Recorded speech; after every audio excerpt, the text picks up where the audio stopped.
wabarakatuh. Waalaikumsalam Bapak Ibu warahmatullahi sekalian yang wabarakatuh. berbahagia, puji syukur alhamdulillah pada kesempatan minggu pertemuan terakhir ya di semester 6 yang akan menginjak semester 7 Bapak Ibu. Di penghujung pertemuan yang terakhir ini kita akan gunakan kesempatan untuk mengevaluasi beberapa mungkin kendala, salah satunya soal kendala sebenarnya juga ketika dosen diinformasikan tentang kendala sebenarnya tidak tepat gitu, mungkin lebih kepada ini ya, ada yang memegang akun langsung itu lebih baik. Nanti diinformasikan langsung bahwa sudah melakukan pengumpulan tugas dan sebagainya. Nah, nanti itu menjadi bahan fokus kita. Yang kedua, karena ini menyangkut rekap penilaian Bapak Ibu semuanya, ya ada beberapa yang kemudian saya tidak bisa memberikan penilaian karena memang ada kendala di situ, kan ada pedoman ya, kalau memang itu tidak bisa upload berarti memang ada statusnya memang tidak bisa. Nah, nanti yang seperti itu silakan Bapak Ibu diberikan datanya pertemuan berapa. Tuh, semuanya diberikan datanya pertemuan berapa, setorkan ke PJ, saya akan cek ulang satu persatu yang berkendala. Karena kemarin kita habis rapat dengan pengurus jurusan ya atau pimpinan yang harus diselesaikan perkuliahan itu hari Minggu ini ya, Minggu ini hari ini terakhir. Kemudian besok itu sudah bisa menyetorkan nilai, tetapi kan tidak memungkinkan karena memang kita terlambat 1 minggu berdasarkan kalender akademik di dalam perkuliahan reguler. Baik, sebelum jauh saya akan menyampaikan beberapa hal juga terkait dengan materi terakhir. Tentu kita buka dulu perkuliahan ini ya Bapak Ibu, takut lupa ini kalau sudah bicara kemana-mana nanti. Kita buka dulu perkuliahan ini dengan baca basmalah bersama-sama. Bismillahirrahmanirrahim. Oke Bapak Ibu, ini gabungan kelas B1 sama B2 ya. Ya Pak. Ya Baik, Pak. saya tidak akan mengabsen ini, saya anggap semuanya masuk. Tadi juga banyak yang japri tidak bisa hadir karena ada urusan mungkin keluarga, pondok pesantren, dan lain sebagainya. Tetapi yang penting nanti ada tugas yang bisa dikirimkan gitu. Nah, ini kaitannya dengan meramu bagaimana membuat format atau perangkat pembelajaran baik tahunan maupun semester. Semester itu kan penjabaran dari tahunan, 1 tahun dibuat 2 semester. Jadi inti pembelajaran dalam mata kuliah ini adalah memang sudah memiliki keahlian dalam membuat RPS kalau di dalam pengajaran, RPP ya dalam pembelajaran di siswa-siswi. Tapi Bapak Ibu kebanyakan di sini kan sudah mengabdi pada sekolah-sekolah yang juga cukup lama, tentu sudah tidak asing. Jadi mungkin materi-materi atau updating ya materi-materi, penambahan-penambahan, karena di dalam MBKM ya berbasis kebebasan belajar itu tergantung inovatif ya dan adaptif Bapak Ibu dalam menyikapi situasi dan kondisi. Nah, Bapak Ibu sekalian, materi terakhir kita akan mencoba untuk membahas sebentar ya. Kita langsung aja nanti kalau ada. Setelah itu kita akan lain-lain ya. Mudah-mudahan 15 menit sampai 20 menit itu bisa selesai. Meskipun kita di dalam SKS-nya itu tiga SKS gitu. Saya akan share materi sebentar.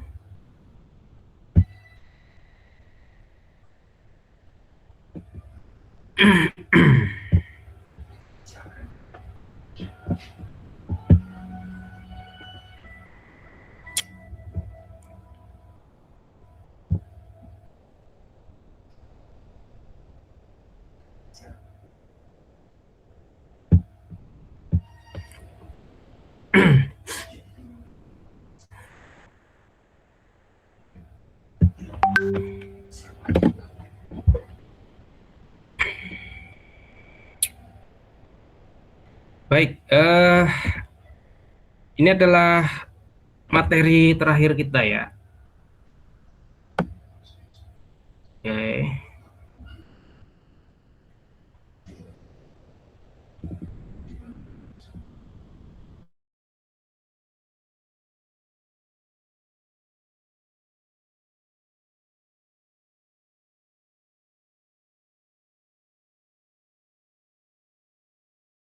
2022 tentang standar proses ya, jenjang pendidikan dasar, jenjang pendidikan menengah ya, dari PAUD sampai menengah.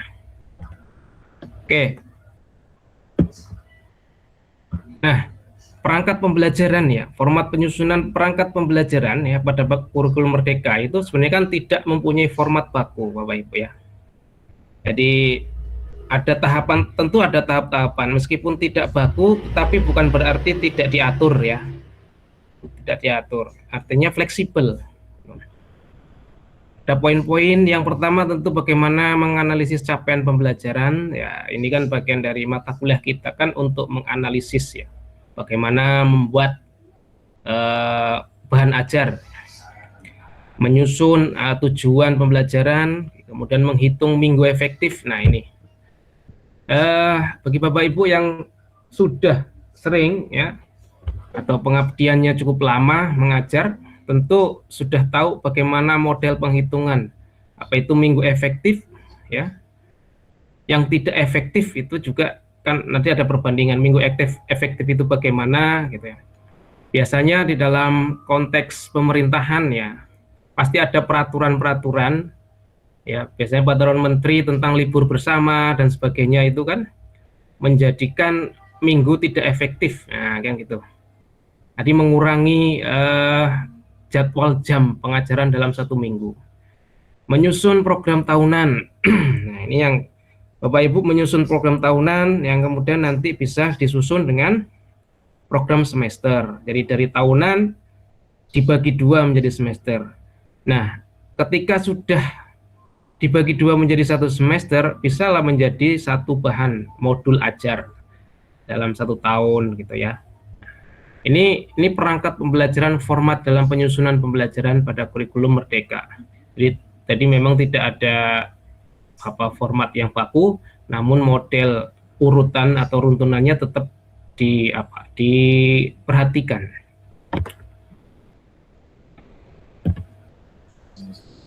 Nah, hal-hal yang perlu dalam merancang program tahunan dan program semester ya Bapak Ibu. Saya tadi menyinggung bahwa ada kalender akademik ya Bapak Ibu. Kalender akademik itu dari mana asalnya? Pasti dari dinas pendidikan atau dari sekolah yang diturunkan dari dinas pendidikan ya, berdasarkan kalender akademik. Kalau di kampus kan ada kalender akademik, kapan Bapak Ibu melakukan kegiatan perkuliahan ya, kemudian sampai UTS selesai semester, kemudian mengisi lagi misalnya mata kuliah apa lagi yang mau diinput diambil di semester 7 dan sebagainya. Jadi kalender akademik itu diperhatikan juga dalam proses untuk menyusun adanya bahan ajar atau RPP ya, kurikulum. Nah, hari-hari libur nasional itu diperhatikan gitu. Biasanya di bulan-bulan Januari ya, Januari sampai Juni gitu banyak sekali kan itu, karena ada libur Idul Fitri misalnya, Idul Adha. Nah ini akan mempengaruhi bagaimana yang disebut tadi jam menghitung minggu efektif ya. Nah jadi di sini mempengaruhi bagaimana Bapak Ibu juga harus melihat kalender akademik ya. Nah, struktur kurikulum, capaian pembelajarannya ini tergantung pada ini, alur tujuan pembelajaran. Jadi harus diperhatikan ya, kalender akademiknya.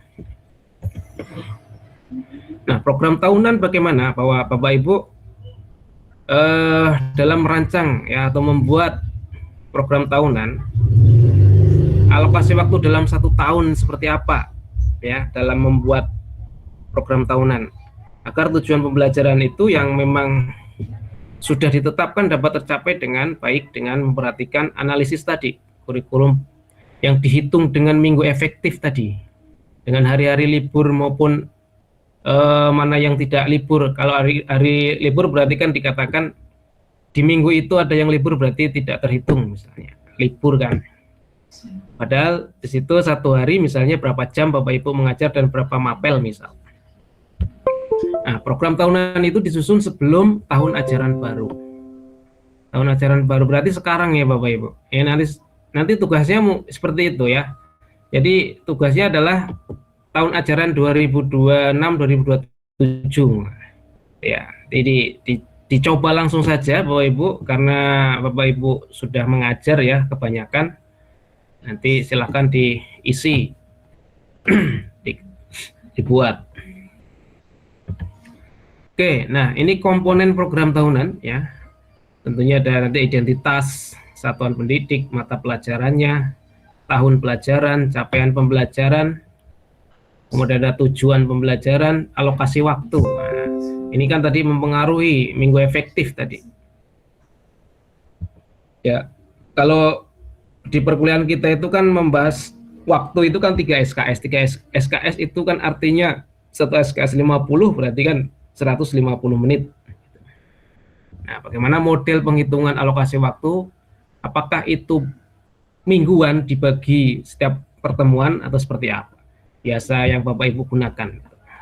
Karena di sini pembelajarannya melihat kalender per minggu ya. Jadi kalau setiap minggu ada berapa kali hari aktif ya, 5 hari. Kalau yang bagi Bapak Ibu yang mengajar 5 hari, ada yang 6 hari misalnya. Itu beda lagi nanti hitungannya. Disesuaikan nanti ya Bapak Ibu dengan praktik nyatanya di sekolah Bapak Ibu yang memang belum atau istilahnya belum mengajar ya.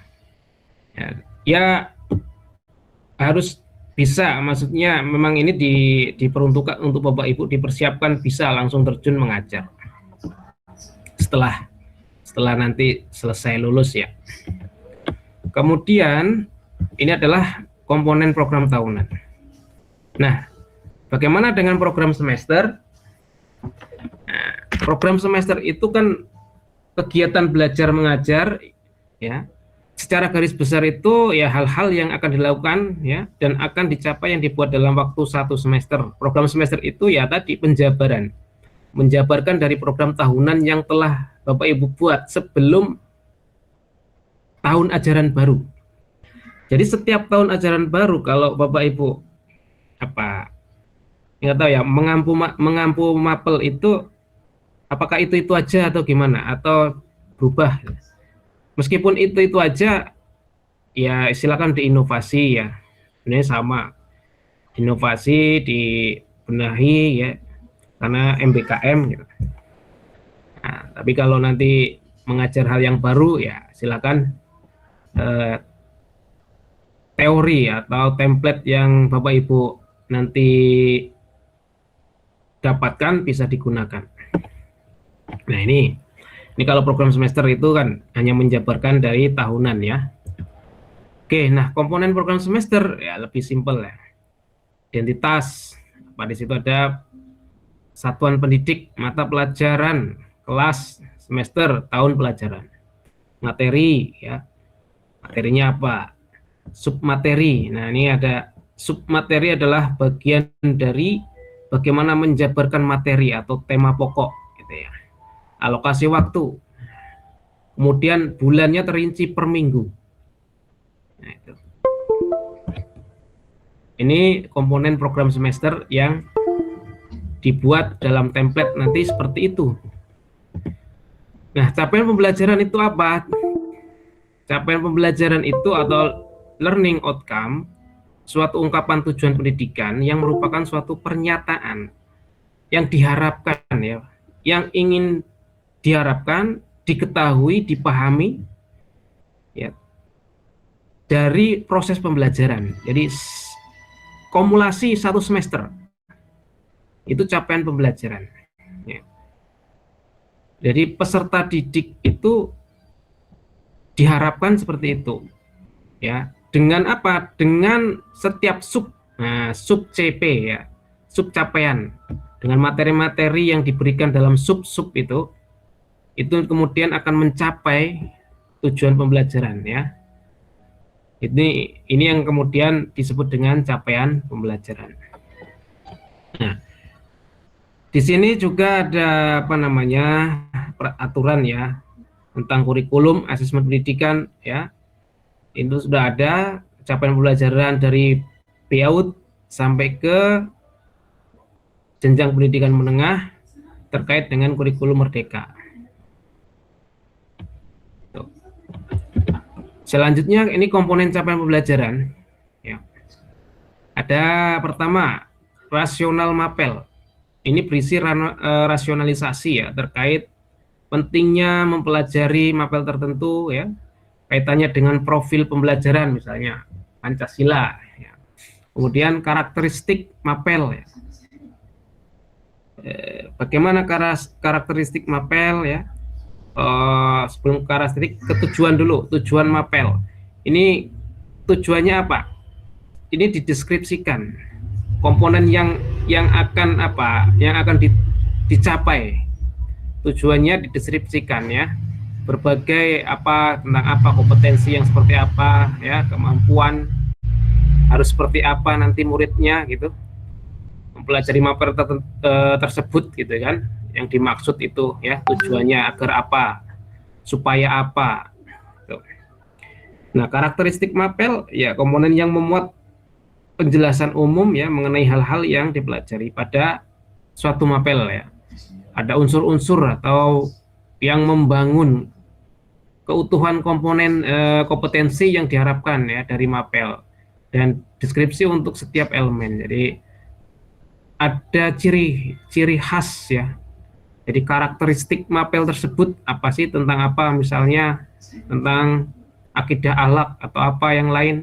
Jadi karakteristik itu apa di dalam apa namanya unsur-unsurnya ya. Dalam unsur-unsur yang membangun kompetensi siswa-siswinya itu apa. Nah, baru nanti ada CP ya untuk setiap fase perkembangan kemampuan murid ya. Jadi ini cakupan pengetahuan, keterampilan, dan kompetensi secara umum. Jadi dikelompokkan berdasarkan elemen yang sesuai ya, menurut perkembangan kemampuan murid. Ya, ini yang kaitannya dengan capaian pembelajaran ini perlu evaluasi ya sebenarnya. Jadi sejauh mana setiap murid-murid itu berbeda karakter ya.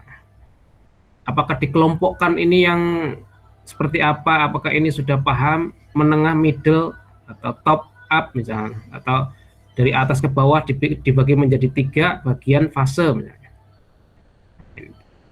Ini apakah tercapai atau tidak.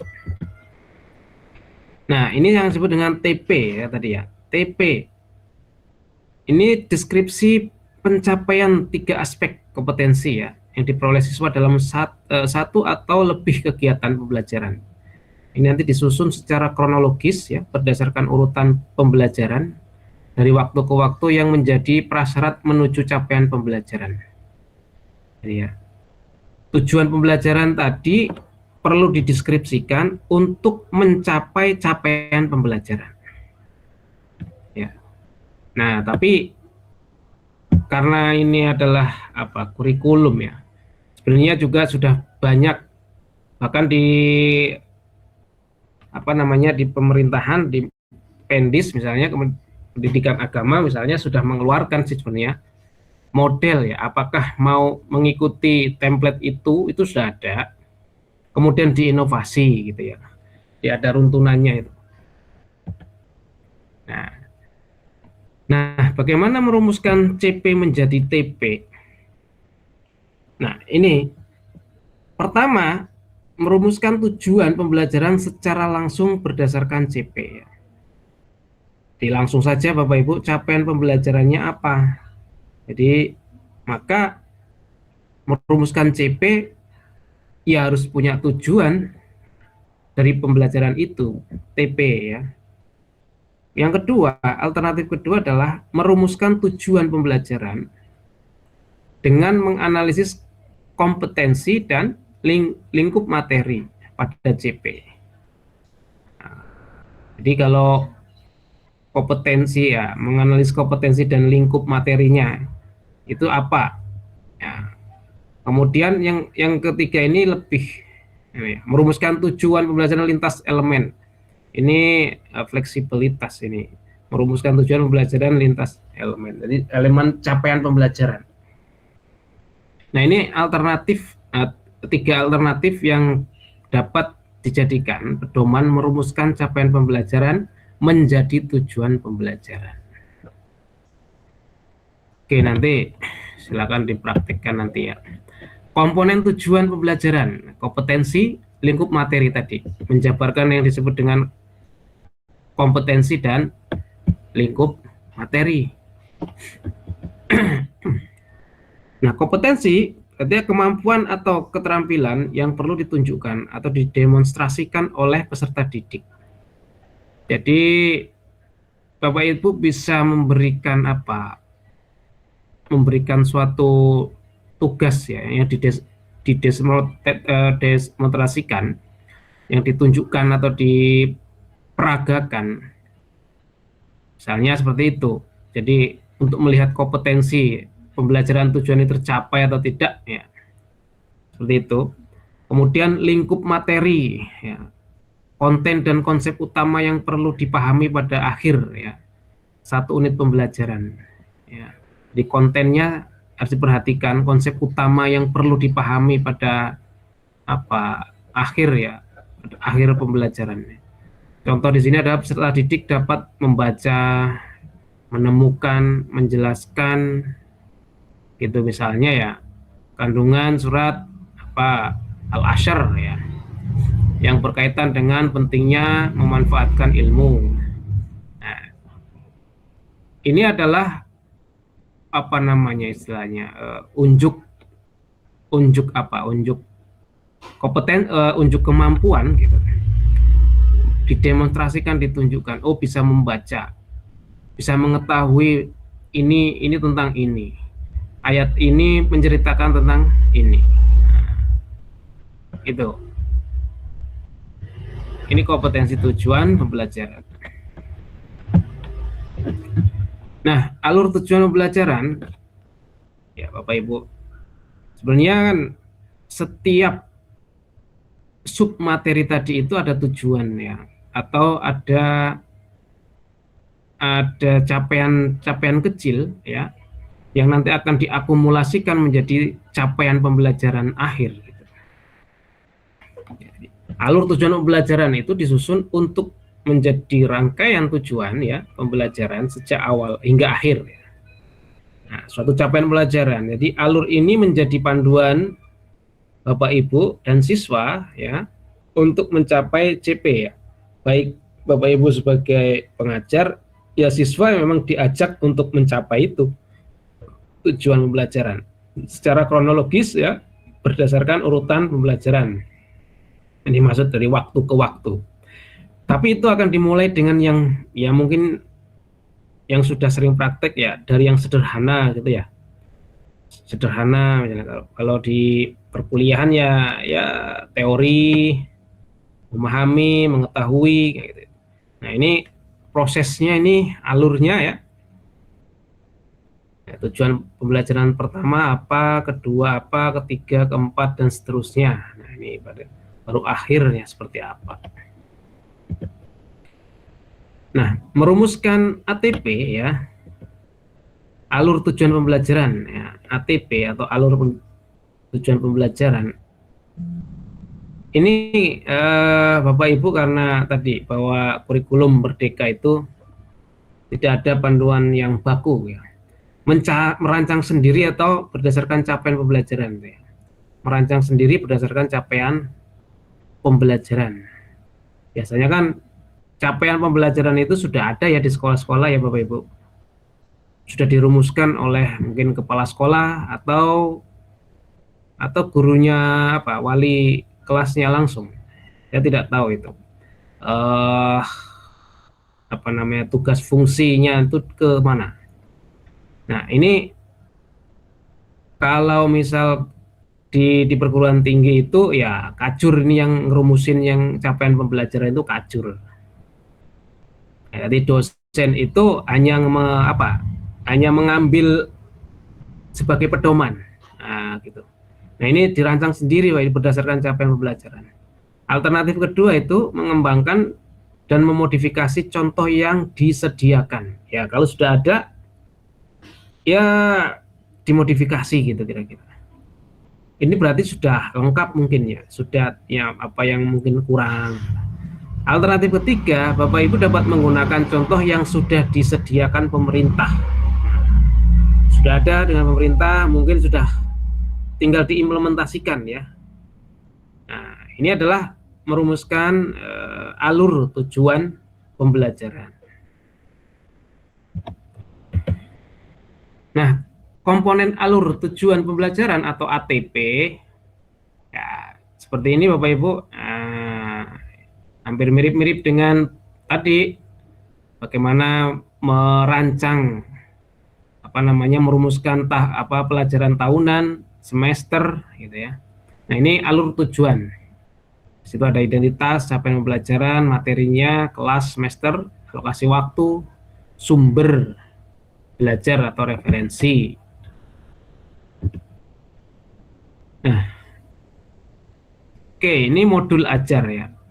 Karena tadi kalau sudah membuat tujuan pembelajaran 1 tahun, yang kemudian dibredel menjadi 2 semester, ya materi 2 semester itu menjadi modul ajar, gitu Bapak Ibu. Jadi ini akan mempermudah Bapak Ibu untuk bagaimana nanti tahun berikutnya bisa digunakan gitu. Kalau memang sampai pada pembuatan modul ajar gitu. Nah, modul ajar kan implementasi dari alur tujuan pembelajaran dengan sasaran profil pembelajaran tadi misalnya Pancasila. Komponen modul ajar, nah, informasi umum seperti apa, kompetensi inti atau isinya, kontennya itu apa. Ada di sini kalau informasi umum ya identitas penulis modul ya Bapak Ibu ya. Kompetensi awal, profil pembelajaran Pancasila, sarana dan prasarana yang digunakan, target peserta didik. Nah, kompetensi inti kalau dalam komponen modul itu ya tujuan pembelajaran masuk ke sini, pemahaman bermakna, pertanyaan pemantik, kegiatan pembelajaran asesmen, pengayaan remedial, refleksi peserta didik dan guru. Nah, ini asesmen ya ada yang non kognitif, ada kognitif ya, asesmen formatif, ada asesmen sumantif. Ini sudah saat ini sedang dilakukan asesmen akhir semester ya, bahasanya beda-beda ya, atau sumantif pakainya. Oke Bapak Ibu, ini materi singkat yang sebenarnya materi-materi yang sudah dikirim sebelumnya itulah materi inti yang sudah Bapak Ibu baca ya. Nah, ini menjelaskan rangkaian yang atau PowerPoint ini mengungkapkan dari apa yang materi-materi sebelumnya itu sudah di tangan Bapak Ibu semuanya. Oke, Bapak Ibu, ada pertanyaan atau hal-hal lain yang ingin disampaikan di pertemuan kita yang terakhir? Dipersilahkan, kalau tidak nanti saya akan memberikan informasi terkait materi akhir yang harus dikerjakan dan ujian akhir semester. Silakan Bapak Ibu. Tidak perlu banyak-banyak aja ya, yang penting-penting aja silakan. Oh, izin bertanya pada saya. Ya, silakan. Ya. Assalamualaikum warahmatullahi wabarakatuh. Assalamualaikum warahmatullahi wabarakatuh. Mungkin sebelum teman-teman bertanya mengenai UAS dan lain-lain, izinkan saya untuk bertanya tentang materi ini pada dosen.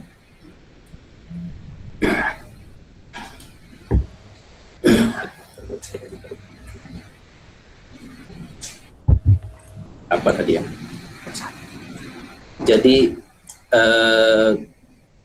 K13 kemarin ya, sekarang kurikulum merdeka. Izin menganalisis, mungkin nanti koreksi apabila saya salah. Kurikulum 13 ini kan kalau sejenis kurikulumnya itu dia terikat di KI dan KD-nya. Kalau tidak salah. Kalau kurikulum merdeka ini kan dia lebih disederhanakan di CP-nya ya. Dan kemudian pembelajarannya itu dia lebih fleksibel disesuaikan dengan kebutuhan siswa. Jadi pertanyaan saya singkat saja Pak dosen, apakah kurikulum merdeka ini benar-benar diberikan kemerdekaan kepada guru atau malah menjadi tambah beban atau tuntutan baru untuk guru? Itu saja yang bisa saya tanyakan. Terima kasih.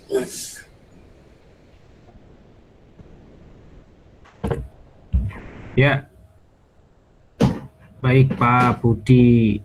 Pak Budi siapa ini? Pak Budi Satriawan.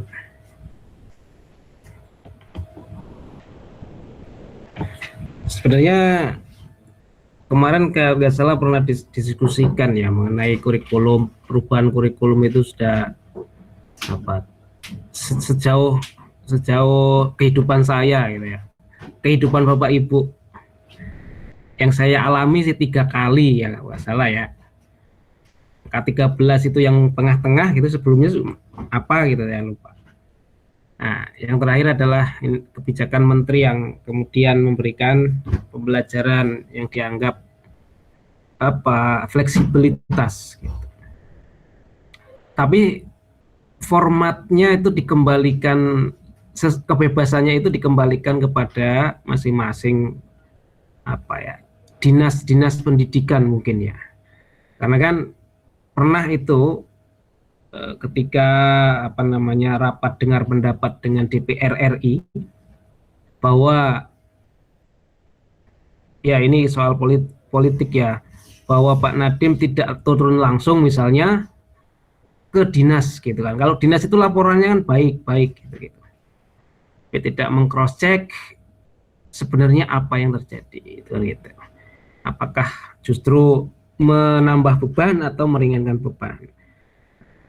Anggapan-anggapan itu kan tidak terkonfirmasi, tapi dikembalikan ke dinas-dinas. Apakah dinas juga akan memberikan kepada sekolah-sekolah dibebaskan? Nah, itu sampai ke sana. Nah, kemudian guru-guru diberikan kebebasan untuk melakukan inovasi pembelajaran dan sebagainya. Jadi sebenarnya ada tanggung jawab yang dilepaskan tanggung jawabnya. Kalau dilihat dari persoalan kurikulum merdeka, ada ya semuanya ada plus minusnya. Ada yang kemudian senang dengan model seperti itu, ya. Ada yang ya merasa bahwa anak didiknya nggak bisa membaca pun bisa naik kelas misalnya. Jadi ada plus minus. Nah, tapi memang Bapak Ibu, ya kenyataannya kita sampai fase pada kurikulum ini, ya mau nggak mau diterima kan gitu.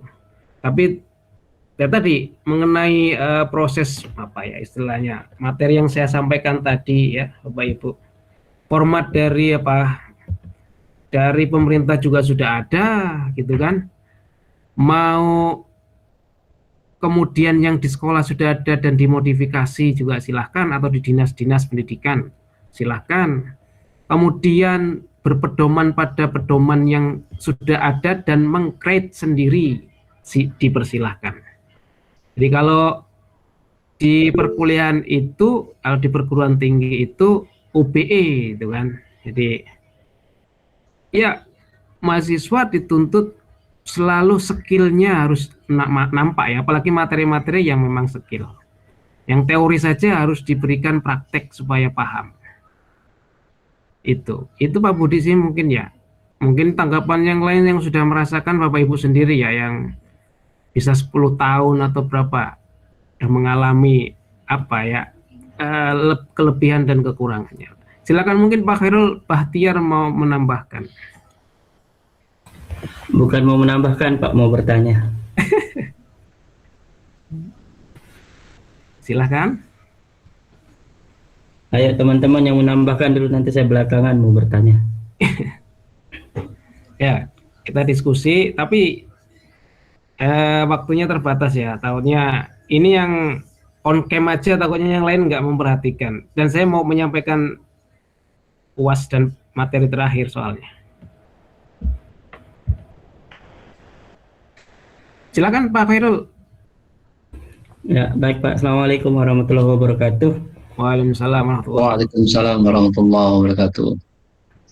Yang pertama mungkin Pak, pertanyaannya cuma satu Pak, tapi ini yang pertama, yaitu yang saya tanyakan adalah dari sekian banyak komponen yang Bapak dosen jelaskan tadi itu, apakah ada ndak ciri khas tersendiri dari segi bahasa di antara komponen-komponen tersebut agar kita bisa membedakan mana capaian pembelajaran, mana tujuan pembelajaran, dan mana selanjutnya seperti itu. Apakah ada ciri khas tersendiri dalam segi bahasa yang kita gunakan seperti itu? Nah, yang kedua Pak, mungkin tadi Pak dosen sudah mengatakan apakah ada kata-kata untuk pertemuan kita terakhir ini. Ya, melalui ini ya saya pribadi dari kelas, saya salpok tadi sama yang lewat nggak pakai jilbab. Mohon maaf ya. Selanjutnya Pak, kami mewakili dari B2 atau B1 juga seperti itu, memohon maaf kalau memang ada dari cara atau tingkah laku kami, baik itu dari segi bahasa ataupun apapun, kami mohon maaf Pak, seperti itu. Mungkin Pak dosen juga lihat ya, mohon maaf ya, kita salpok Pak dosen. Mohon maaf Pak Aib, agak disembunyikan sedikit nggih. Ya, seperti itu. Terima kasih Pak dosen. Oke. Ya, sebenarnya saya nggak mau serius-serius pertemuan ini tuh. Nanti silakan dibaca aja gitu materinya. Tapi ya, ini sudah diambil, ini belum ya? Screenshot belum ya? Sudah Pak, sudah. Oke, nanti kali tadi saya ambil. Ini sebenarnya cuma formalitas buat laporan aja ini, tapi jadi serius ini. Oh siap Pak, kalau memang seperti itu kita lanjutkan ke UAS saja kalau begitu Pak. Jangan kita bahas ini Pak, langsung saja ke aturan UASnya. Langsung puas saja Pak. Ya, ini yang penting materi udah ada, nanti kan dibaca lagi. Tetap pedomannya ada Pak. Jadi ini kan nggak mungkin menampilkan pedoman di sini. Jadi ciri khasnya itu ada di pedoman gitu ya. Kata-katanya gitu. Dalam mendeskripsikan tingkatan taksonomi Bloom. Nah, gitu-gitu. Ya ini yang kalau dibahas lagi tambah panjang lebar gitu ya. Jadi kalimat-kalimat taksonomi Bloom itu yang dari teori sampai ke praktek itu ada ciri khasnya. Makanya ya itu harus dibuka pedomannya. Nggak hafal itu pasti. Itu ya, kalau berbicara tentang kata-kata atau mengungkapkan bagaimana merasionalisasikan gitu-gitu, pakai pedoman, nggak mungkin ya. Ngarang-ngarang nggak mungkin itu salah pasti. Karena ada alurnya tadi ya, meskipun ya jangan terjebak bahwa kurikulum bebas merdeka itu ngarang, nggak begitu juga.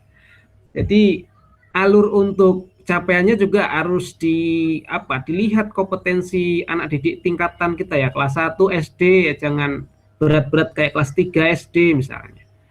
Nah, itu kan ada.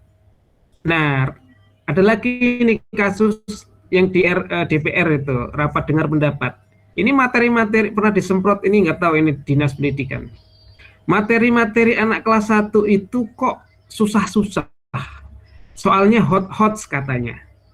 Anak baru dari TK ke SD kan, itu baru TK ya. Itu pernah dikritik oleh DPR. Ini soalnya kok muter-muter hots gitu ya. Mau kali-kalian aja nggak pakai buah sekarang, pakainya kalimat. Wah, repot itu. Nah, apa ya, itu karena kurikulum merdeka atau gimana nggak ngerti ya.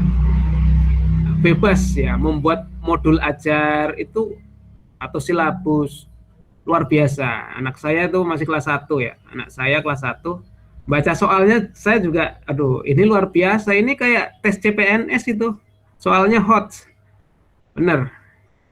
Saya cek itu modul-modulnya itu, LKS-nya.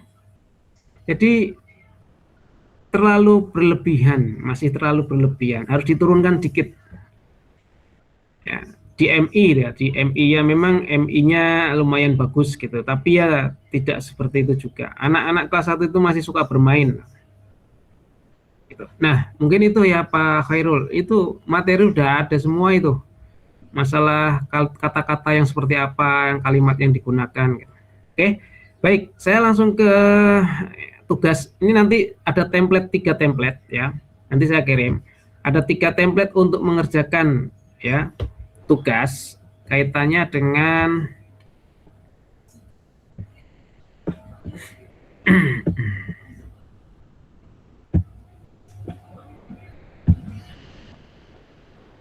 bentar ya.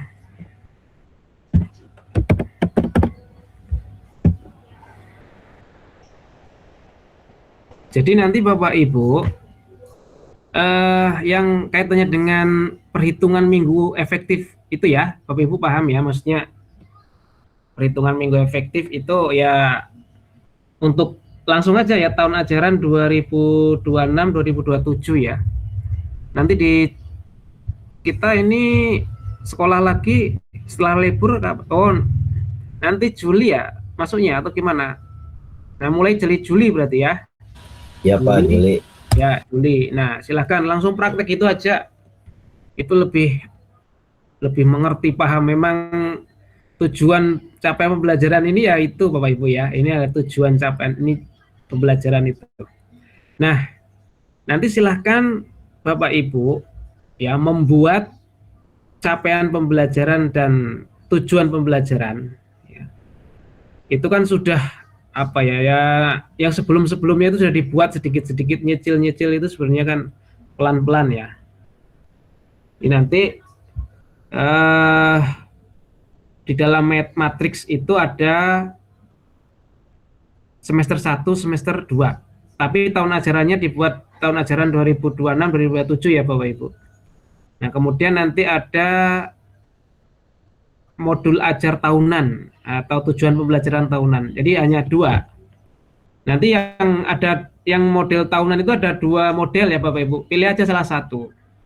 Ya, jadi itu nanti dikerjakan. Terus ada matriks semester 1 ganjil genap, sama yang template satunya adalah tahunan. Tahunan itu ada 2 model 1, model 2. Silakan pilih yang mana nanti ya. Itu untuk tugas akhir di pertemuan ke-15. Untuk UAS dalam 1 minggu ke depan saya pastikan bisa menyelesaikan soal-soal yang nanti akan saya upload di dalam LMS. Yang mudah-mudahan Rabu atau Kamis sudah di LMS, sehingga pertemuan kita hari Jumat atau nanti saya beri waktu sampai hari Minggu itu Bapak Ibu sudah selesai UAS, udah mengerjakan loh ya, saya tinggal menilai. Karena itu yang diberikan kelonggaran oleh jurusan untuk menambah waktu di 1 minggu ke depan. Karena akan dilaporkan ya, bahkan minggu depan ini sudah pada laporan ya. Bapak Ibu sudah pada UAS ya yang lain ya? Iya Pak.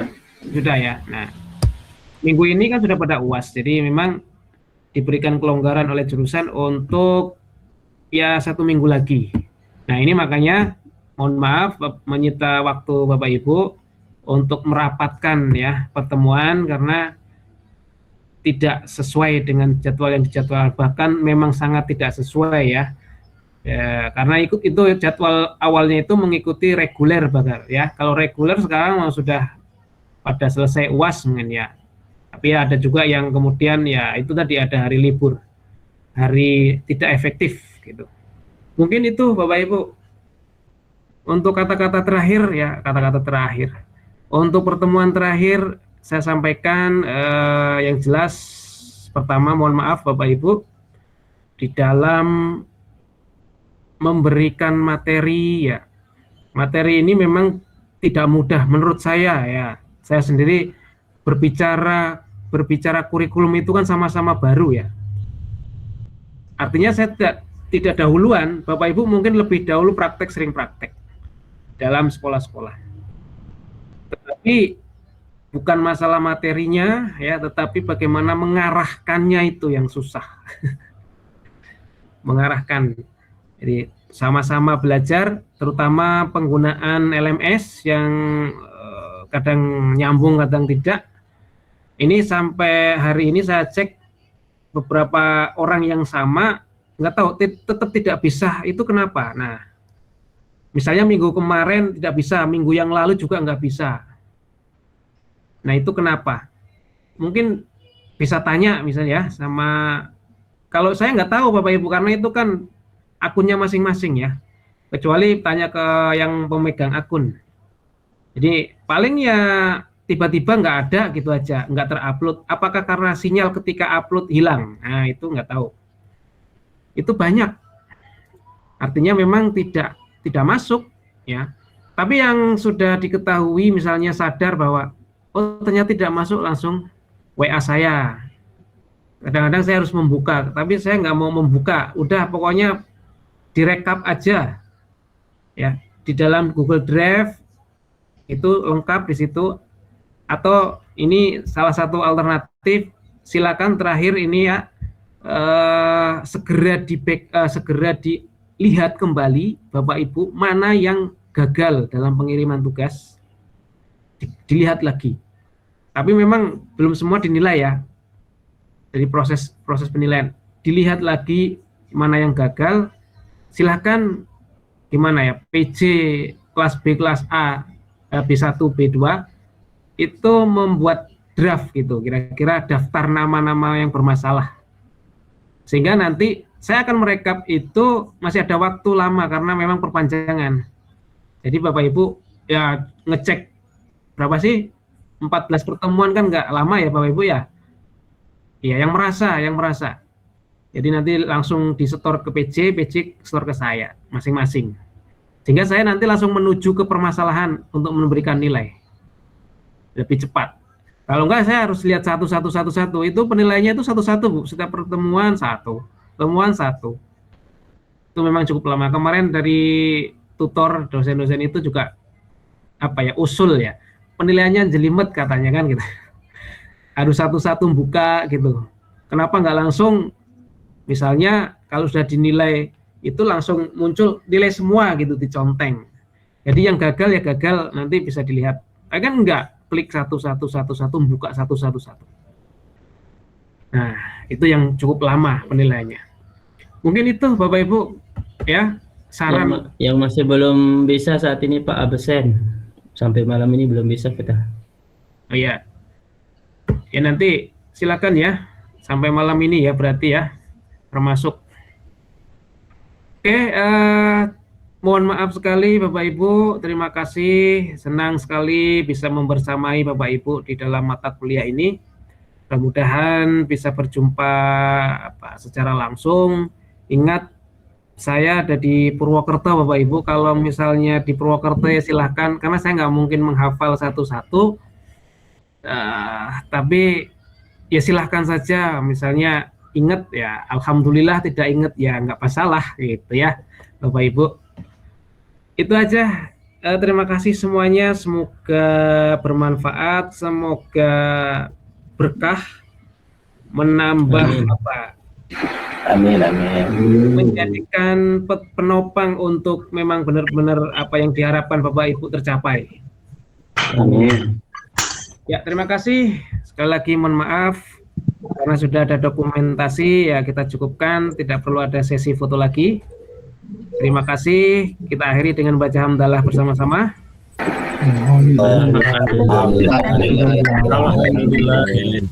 Kurang lebihnya sekali lagi mohon maaf. Akhirul kalam, wallahu muwaffiq ila aqwamit thoriq. Wassalamualaikum warahmatullahi wabarakatuh. Waalaikumsalam warahmatullahi wabarakatuh. Oke, terima kasih semuanya. Sampai jumpa di kesempatan lain Pak. Ya, sama-sama Pak. Izin live ya semuanya. Baik, Pak.